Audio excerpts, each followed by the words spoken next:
Gracias al Señor. Esta tarde vamos a compartir otro mensaje más con el título de La necesidad del creyente.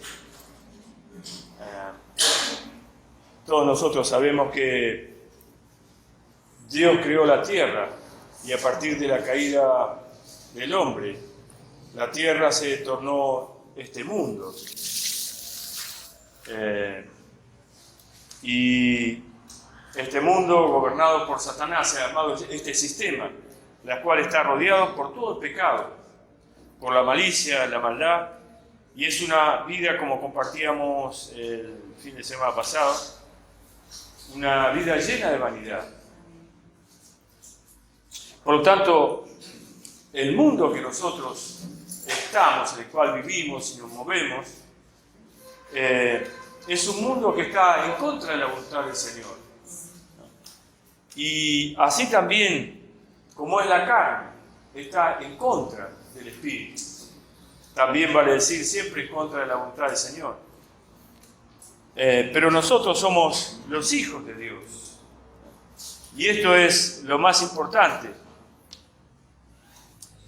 Los inconversos buscan agradar a Satanás y tienen un maestro, ¿no?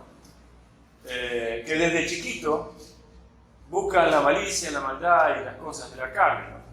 Por eso nosotros vemos que aún los niños tenemos que estar corrigiendo desde el principio nomás. Entonces, buscan y viven para agradar al maligno, para agradar al sistema, para conformar a la gente de este sistema. Pero alabado sea el nombre del Señor, que nosotros somos cristianos y los creyentes necesitamos buscar agradarle al Señor. Pero para agradarle al Señor tenemos que saber cuál es su voluntad. Y todos nosotros sabemos que, como habíamos compartido el fin de semana pasado, tenemos muchas necesidades sobre la tierra, necesidades naturales y también necesidades espirituales. Y Dios suple todo eso, ¿no?, en su justa medida. Pero nosotros somos aquellos que necesitamos ponerle un límite a todo esto, porque sabemos que los excesos no son agradables delante del Señor, como compartimos la semana pasada. Ahora bien, ¿cómo poder agradarle al Señor? Y esta es nuestra necesidad como cristianos, como hijos de Dios, ¿verdad? Porque si somos hijos de Dios, nosotros buscamos cómo agradarle a Dios. Porque es cierto, hermanos, Dios nos ha comprado, como cantábamos, nos ha dado la vida, todo lo que somos y todo lo que tenemos, sin restarle ninguna cosa, ha sido dado por Dios para nuestras vidas, hermanos. Y esto es,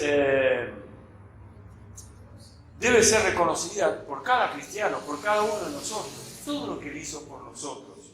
No solamente Él fue a la cruz para darnos salvación eterna, sino Él se ocupó siempre con toda fidelidad de cuidarnos todos los días, y esto es algo tan valioso para nosotros, tan valioso, hermanos.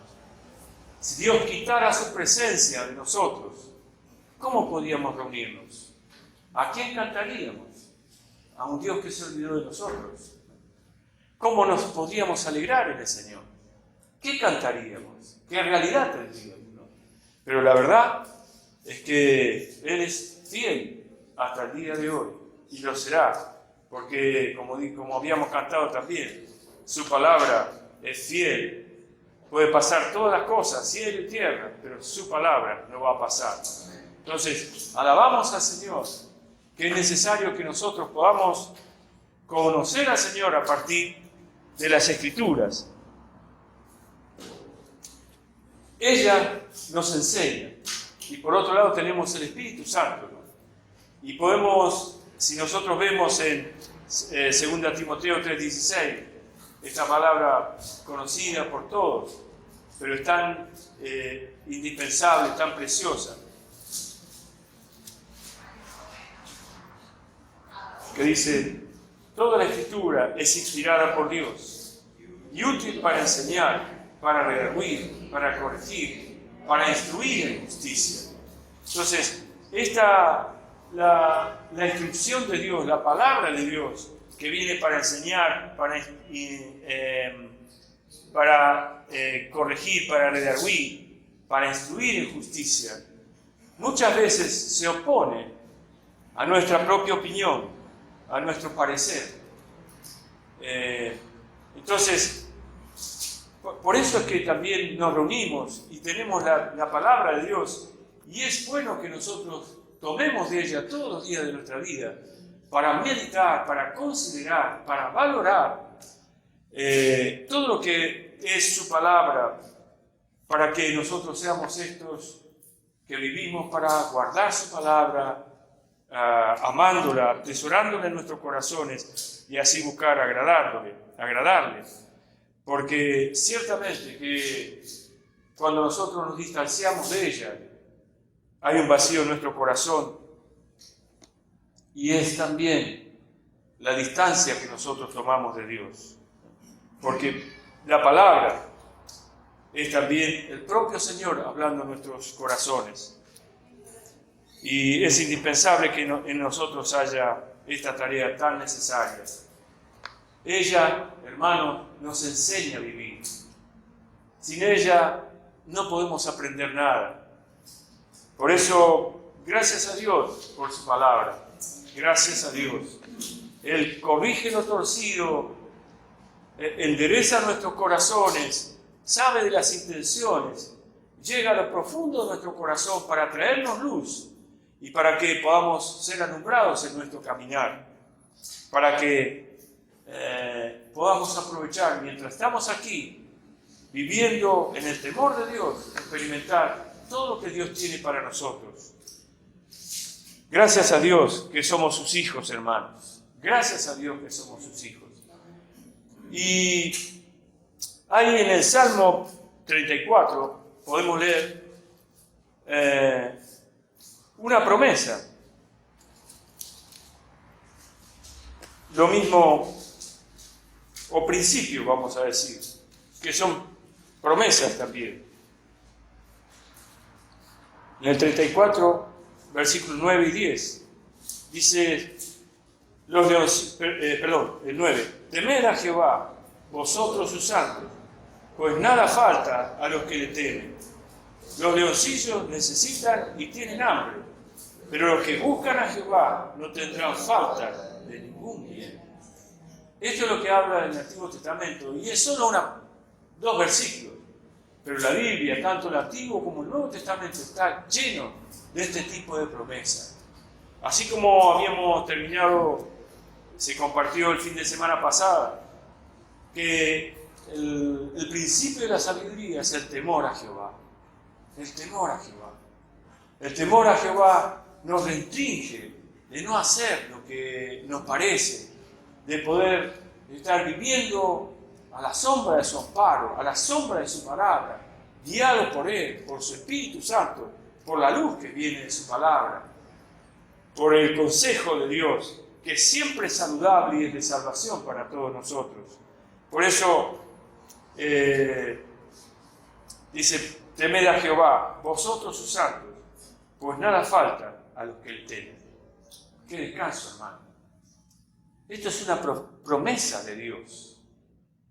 Es una promesa de Dios. Y hermanos, Dios se ocupa de cada uno en forma particular, en forma personal. Cada uno de nosotros tenemos una necesidad probablemente diferente. Y los presidentes muchas veces se olvidan de la necesidad de la gente. Y muchas veces ni saben lo que nosotros necesitamos realmente. Pero Dios, aunque es supremo y mayor que todos los hombres, sin embargo, Él está atento a las oraciones y está mirando el corazón que teme a Jehová. Pues Él se ocupará de aquel que es temeroso de Dios, que nada falte, que nada le falte. Y en el segundo versículo dice, los leoncillos necesitan y tienen hambre, pero los que buscan a Jehová no tendrán falta de ningún bien. No dice de todas las cosas, pero no tendrán falta de ningún bien. Entonces, alabado sea el nombre del Señor. Esta es la certeza que tenemos de Dios, hermanos. Es la seguridad que tenemos de Dios. Su palabra. Y cualquiera de nosotros que teme al Señor, alguna vez podrá decir: Señor, conforme a lo que tú dijiste, yo espero en ti, Señor. Espero en ti. Y Él se encargará. Y esto es algo precioso, hermanos. Y estos son principios marcantes que nosotros tenemos que aprender para saber que antes que yo le pida algo al Señor, antes que yo mencione la palabra, Él sabe lo que ya estoy necesitando. ¿Verdad? Esto es lo que dice la Biblia. Antes que yo le diga: Señor, dame pan, Dios sabe. Dios ya lo sabía. Pero hermanos, aquí tenemos un secreto. ¿Por qué Dios va a cuidar y va a llenar de bien a los cristianos? No porque le pidan, sino por el temor del Señor. Sino por el temor de Dios. O sea, lo más importante para el hombre, para el cristiano, es caminar día por día delante de Dios, el temor. Con ese cuidado, con esa atención. Entonces, es algo para no descuidar, así como cantábamos, ni a la mañana, ni al mediodía, ni al anochecer. Y cada día de nuestra vida, de no descuidar, de tener una buena comunión con el Señor y de poder caminar con Él. Porque esto nos trae tanto bien, hermano, tanto bien. Y también lo confirma en Mateo capítulo 6.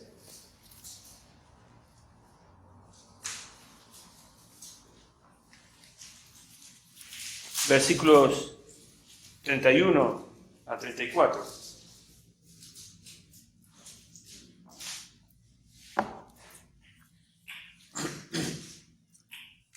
No os afanéis, pues diciendo: ¿qué comeremos? ¿O qué beberemos? ¿O qué vestiremos? Porque los gentiles buscan todas estas cosas. Pero vuestro Padre Celestial sabe que tenéis necesidad de todas estas cosas. A buscar primeramente el reino de Dios y su justicia. Así que no os afanéis por el día de mañana, porque el día de mañana traerá su afán. Basta cada día su propio mal. Hermanos, hay un estudio que se ha hecho. Yo lo cuento porque otro lo ha dicho, no porque yo estuve observando eso. Y creo que es así. La mayoría de las personas, incluyendo nosotros también, vive afanándose por toda situación y por todas las necesidades que existen en la tierra. Y se dice que el 80% de todas las ansiedades y los afanes de los hombres nunca se cumplen, nunca llega. O sea, se afanan en desmedida y nunca pasan por esa situación de aflicción. ¿Se entiende? No sé si me explico, ¿no? Entonces, ¿cuál es la idea de afanarse? ¿De dónde sale eso? Satanás lo produce. Mirá que te va a faltar el trabajo, mirá que no vas a poder pagar la cuenta, mirá que te va a agarrar una enfermedad, mirá que no vas a poder con esto, mirá que tantas cosas que a diario nos suceden. Todo produce un nerviosismo, tristeza y hasta el final, tal vez también la depresión que nos lleva a una enfermedad y a una caída segura. Por eso no os afanéis por el día de mañana. No nos afanemos, porque Dios tiene cuidado de nosotros, ¿no?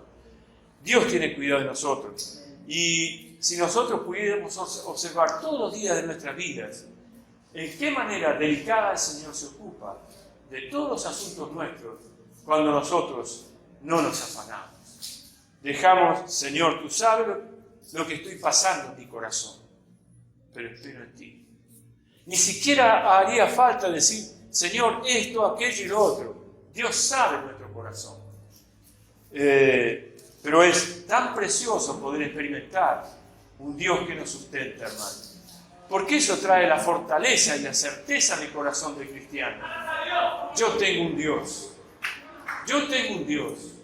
Todos nosotros sabemos que el Dios de este siglo, o sea, Satanás para el mundo, busca que se afanen la gente y se ponga nervioso y se peleen entre los familiares, los parientes, el patrón con el empleado, en la calle todo el mundo, etc. Porque él busca al final de que nadie sea saciado, nadie sea saciado, nada sea suficiente, aunque le da una cosa, se la da con intención de destruirlo más, ¿no? Por eso dale alcohol, dale cigarrillo, dale sexo, dale droga. Y mientras más busca el hombre saciar su sed, más se entierra en el pecado y en la condenación y en un pozo sin salida. Pero alabado sea el nombre del Señor. Nosotros tenemos un Dios que nos sacó del reino de las tinieblas y nos ha trasladado al reino de la luz. Y ojalá, hermanos, hagamos cuenta, hermanos, podamos hacer cuenta que todo lo que nosotros tenemos ha sido porque Dios nos ha llamado y ha tenido misericordia de nosotros, ¿no? Entonces, la Biblia entonces nos enseña el temor a Dios. Es lo principal para el cristiano, el temor a Dios. Por falta del temor, muchos le dan la espalda a Dios, se olvidan de Él, no reconocen que Dios hasta el sol le da un día más de vida.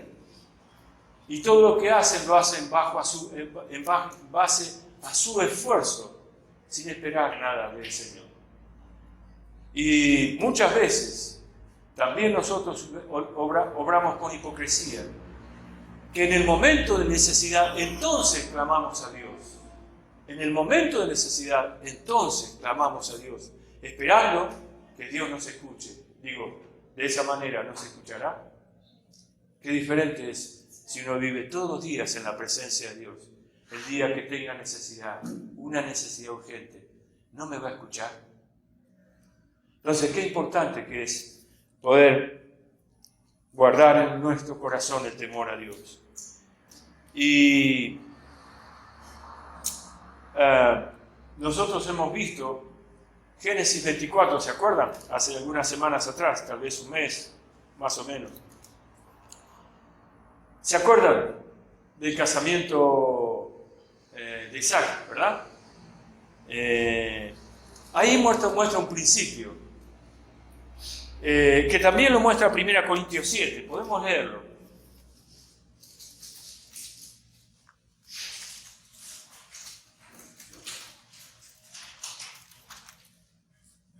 Los versículos 32 al 34. Este capítulo habla acerca del matrimonio y orienta a Pablo, a las vírgenes, a que no se casen, a que no se las dé en casamiento. En definitiva, dice, bueno, el que se casa no peca. O sea, no hay una provisión para que alguien se case, ¿no? Pero él solamente aquí no está atendiendo lo que es el matrimonio, lo que es el casamiento. Veamos el versículo entonces 32 a 34 del capítulo 7 de 1 Corintios. Quisiera pues que estuvieseis sin congoja. El soltero tiene cuidado de las cosas del Señor, de cómo agradar al Señor. Pero el casado tiene cuidado de las cosas del mundo, de cómo agradar a su mujer. Hay asimismo diferencia entre la casada y la doncella. La doncella tiene cuidado de las cosas del Señor, para ser santa, así en cuerpo como en espíritu. Pero la casada tiene cuidado de las cosas del mundo, de cómo agradar a su marido. Podemos agregar al 35. Esto lo digo para vuestro provecho, no para tenderos lazo, sino para lo honesto y decente, para que sin impedimento os acerquéis al Señor. Ahora bien, si nosotros vemos esto es la base en lo que se afirma Pablo para hablar acerca de que es mejor que el soltero se quede soltero. ¿Por qué? Porque no está queriendo que sean solteros las personas, sino que el principio es, según Pablo, que el soltero puede servir mejor al Señor. Porque el casado, o la casada en este caso, tiene que atender a su marido y cuidar de su casa. Y les impedimento servir al Señor. Ahora, esto, hermano, No es una regla, por supuesto, y ni tampoco yo quiero entender esto como una regla. Porque ciertamente, hermanos, si el Evangelio llegó hasta aquí, ha sido por muchos matrimonios que se consagraron al Señor. Por muchos matrimonios.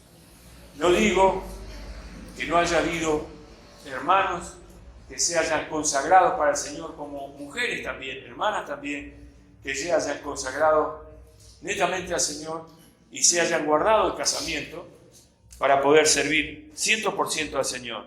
Pero nosotros también tenemos varios testimonios de muchas personas, muchos varones, siervos de Dios, que han sido muy útiles al servicio del Señor porque han tenido una compañera.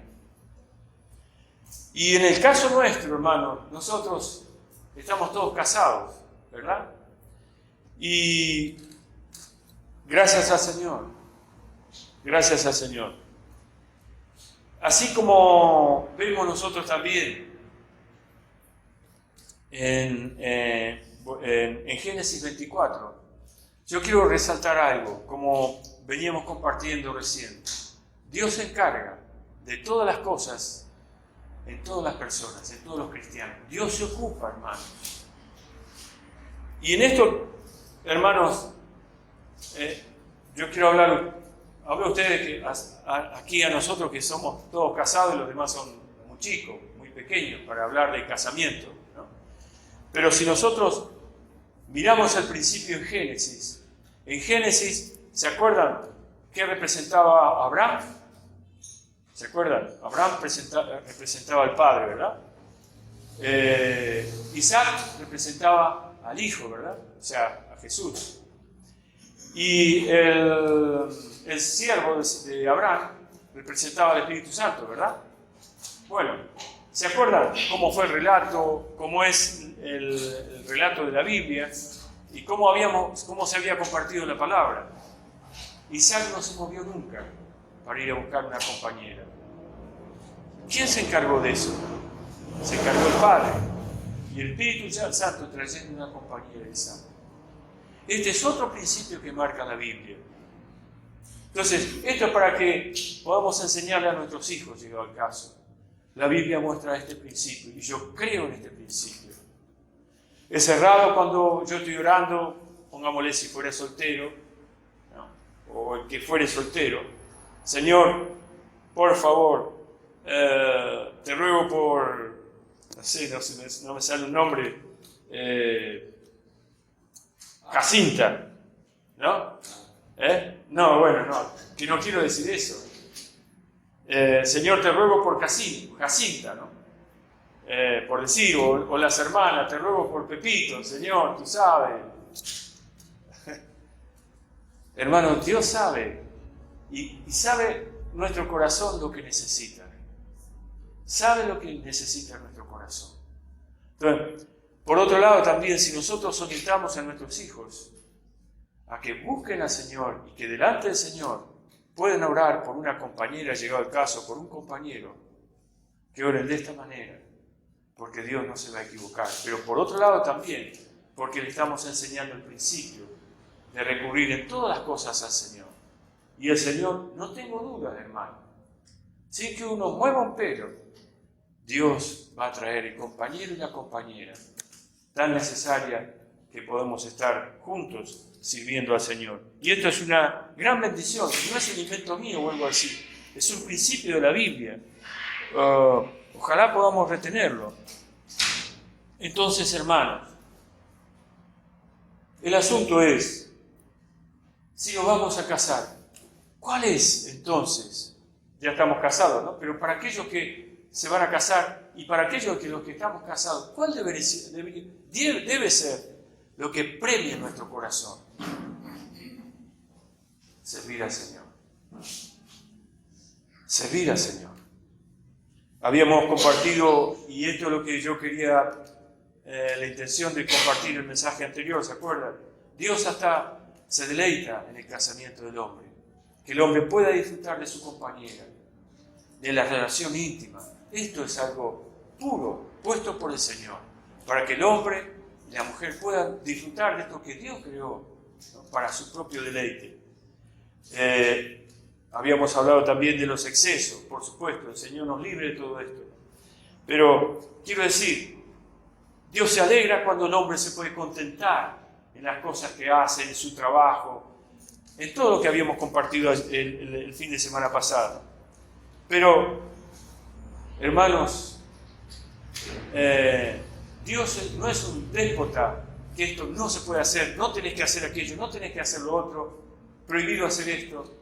Hermanos, tenemos el Espíritu Santo que nos guía interiormente y que nos puede llevar a todas las cosas que nos convienen realmente, ¿no? Y esto tiene que ser un aprendizaje interior. Pero, hermanos, entonces, en cuanto al matrimonio, y esto es tal vez lo que queremos enfatizar un poco ahora, siempre el primer lugar tiene que ser el Señor, hermanos, en nuestra casa, en la comunión íntima con nuestro cónyuge.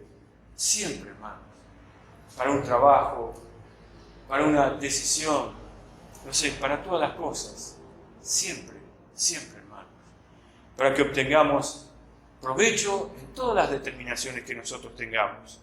Y Dios pueda estar presente en nosotros y podamos darle participación para que nunca falte bendición en nuestro hogar. Nunca falte. Esto parece trivial y parece que no hace falta. Yo me reúno, canto alabanza, adoro al Señor, leo la Biblia, oro. Sí, pero hermanos, puedo hacer como un buen religioso todas estas cosas. Y es bueno que entre nosotros en el matrimonio pueda haber comunión. Podamos tener participación en cuanto a la palabra, lo que podamos ganar. No que nos reunamos y hagamos una reunión. Si quieren hacerlo, amén, la participación con los hijos. Pero tener comunión y orar juntos. ¿Cómo no? No vamos a tener un tiempo para orar juntos con nuestro matrimonio, con nuestra esposa, ¿no? Entonces, ¿dónde radica el centro de nuestra casa? Si va a salir el hombre o si tiene que salir la mujer. Siempre necesitamos que el Señor sea con nosotros. Hermanos, nosotros no somos del mundo. Somos un pueblo apartado para Dios. Dios pagó un alto precio por nosotros. Por nosotros. Somos de Él. La Biblia habla, Pablo habla, que Él nos ha comprado y que somos de Él. Por lo tanto, hermanos, lo menos que podemos hacer es, Señor, ven, ocupa el primer lugar en nuestra casa. Tú seas el primero. ¿De cuánto Dios nos va a librar si Él tiene el primer lugar en nuestra casa? ¿De cuánto, hermanos? ¿De cuánto nos va a librar? Y ojalá esa sea nuestra comunión con nuestra esposa, con nuestro cónyuge, en todas las determinaciones, siempre considerar al Señor, siempre, siempre. Hermanos, porque hay una cobertura sobre nuestra vida desde el momento que Él nos compró. Él se encarga de nosotros. ¿Sí? Cuando esto no ocupamos, hermanos, entonces nos deslizamos. El caso del primer matrimonio, Adán y Eva. Observemos, a ellos, por lo menos a Eva y también a Adán posteriormente, no les pesó la palabra de Dios. No tomaron muy en cuenta la palabra de Dios. Pero por otro lado también, hermanos, esto es un principio de que no debe el cónyuge separarse para tomar decisiones solas. Porque esto es un problema. Y también nosotros sabemos que hay mujeres que todo lo cocinan ellas solas. Y después le traen al esposo ya la comida hecha. No estoy hablando de lo comestible. Dios nos libre de todas estas cosas, hermano. Porque por este principio Satanás engaña, utiliza a la mujer para destrucción. Y entonces, hermanos, ¿cuál fue el problema de Eva? No tuvo en cuenta la palabra de Dios. No la tuvo en cuenta. Fue fácilmente convencido por el maligno, ¿no? Escuché un hermano que compartía que la tentación con Eva fue como decirle, Dios te dijo, pero si puedes comer, como hermano, la puso en un lugar como ningún árbol puedes comer. Nada, Dios no te permite comer nada, no te puedes. Y a veces nosotros caemos en ese pensamiento también. Dios, no puedo hacer esto, no puedo hacer aquello, no puedo hacer nada. No. Dios le había dicho, come de todo lo que hay en el huerto, solamente de uno no comerás. Y justamente por prestar atención cayó en engaño. Y esto también revela, hermanos, que es indispensable, y tal vez sería diferente la historia, si ella hubiese dicho, espera Satanás, voy a consultar con Adán. Tal vez si el Señor permite, vamos a seguir compartiendo de algunas experiencias matrimoniales en la Biblia. No siempre el hombre tiene la certeza, ¿no? No estoy queriendo decir con esto, pero qué bueno es la comunión la conversación entre el matrimonio. Qué bueno, hermanos. Yo doy testimonio, yo he sido salvo muchas veces por haber, aunque soy cabeza dura, ¿no? ¿Vieron cuando uno es cerrado, no? Bueno, no digo que lo sigo siendo, ¿no? Pero hermano, qué bueno que Dios nos puso una compañera, pero es para ayuda idónea, para salvación. No es para tortura, ¿verdad? No es para tortura, ¿no? Porque también está el otro caso, ¿no?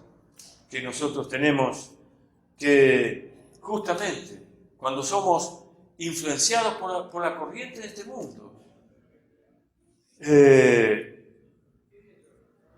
todo lo que se ve en el mundo y la propaganda que escuchamos parece que las tenemos que tener. Y si no las tenemos, ¿saben qué hace el maligno? Parece que somos el último desgraciado de la tierra. Somos el último desgraciado. No tengo esto, todo lo demás tienen y yo no tengo. Y presionan, y presionan, y presionan. Es algo pesado esto. Por eso el Señor nos tiene que librar de toda corriente del mundo para poder experimentar lo que dice el Señor en su palabra. Teniendo sustento y abrigo, estar contento con esto. Porque si no caemos en el otro pozo de ser ya no una ayuda idónea para el esposo, sino alguien que vivimos presionándolo. Hoy me tiene que comprar esto. Y mañana hay que comprar aquella cosa. Y hay que tener todo lo que tienen todos. Porque si no, parece que somos miserables, parece que no tenemos nada, parece que Dios no se acuerda de nosotros. Una vez, uno de estos matrimonios misioneros, familia misionera,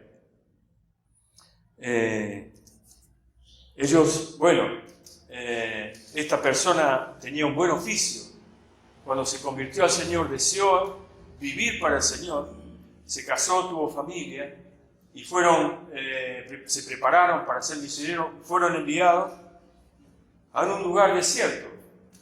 Y no tenían muebles en su casa. Y muchas veces ni tenían comida, ni le faltaba la provisión de todos los días. Y él tenía que ir a pescar o tenía que ir a cazar, muchas veces.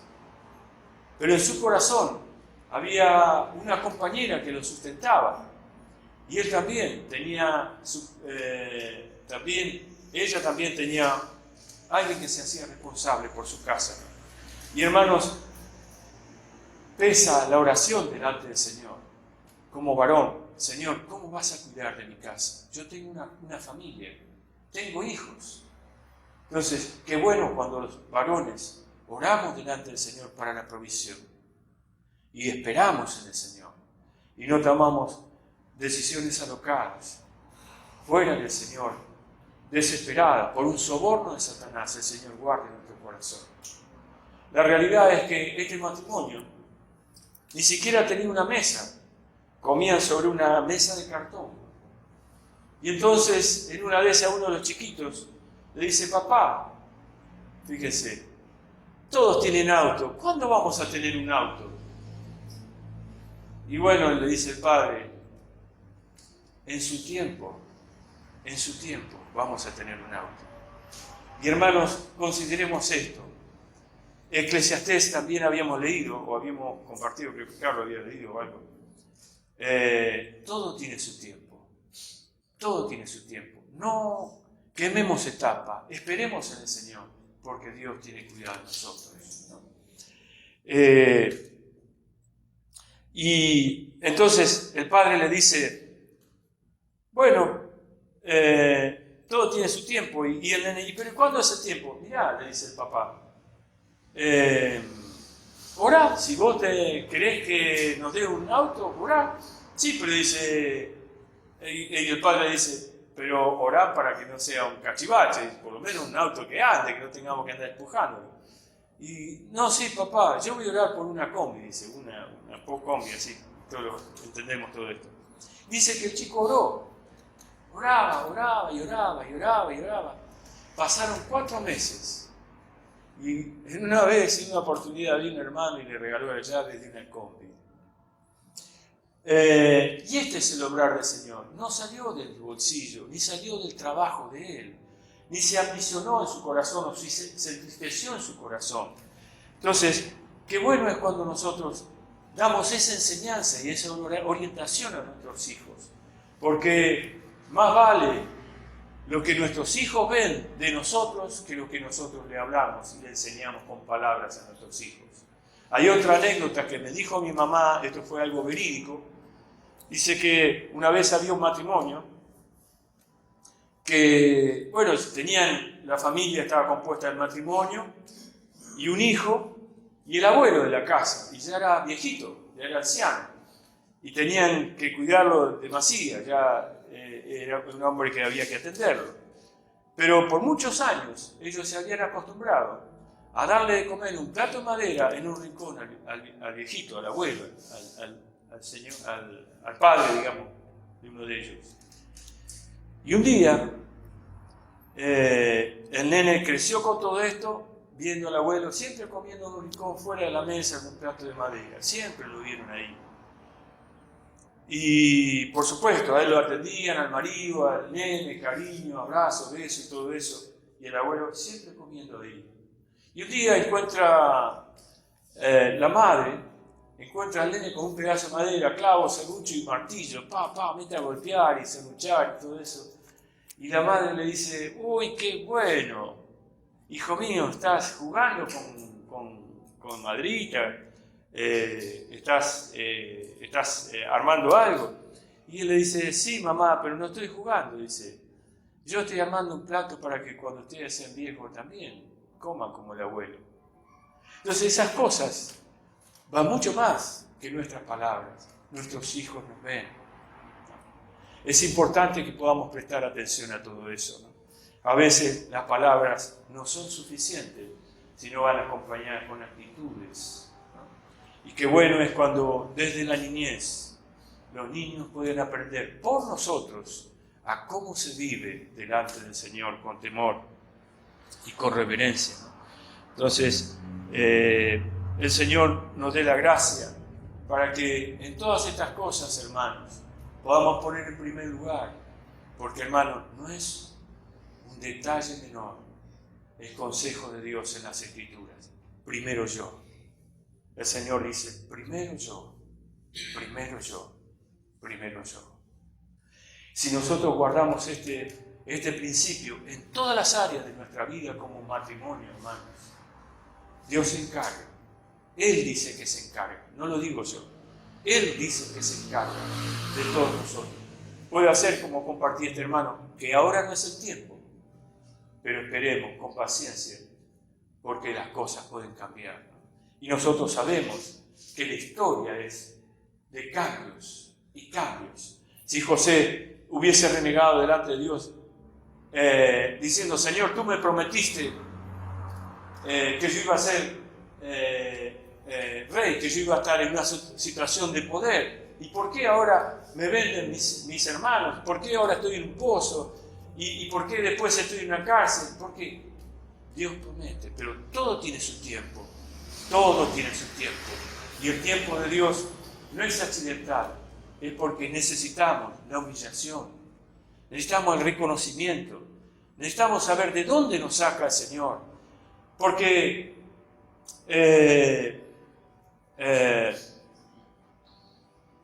Dios quiere demostrar que Él es poderoso y que Él hace las cosas, no contando con la fuerza y el poder monetario del hombre.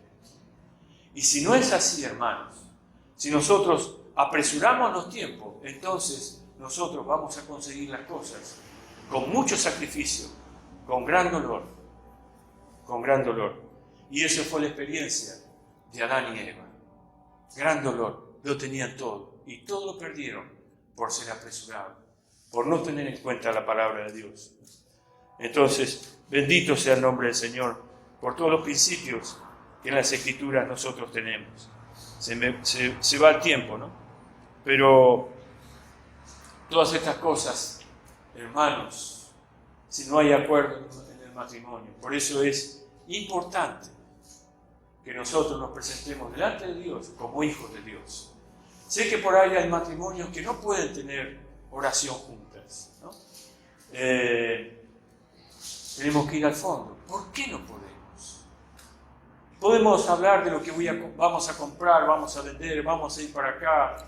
¿Por qué no podemos tener comunión? ¿Por qué no podemos juntos compartir una palabra? ¿Cuál es el punto? Si es lo más importante, ¿no?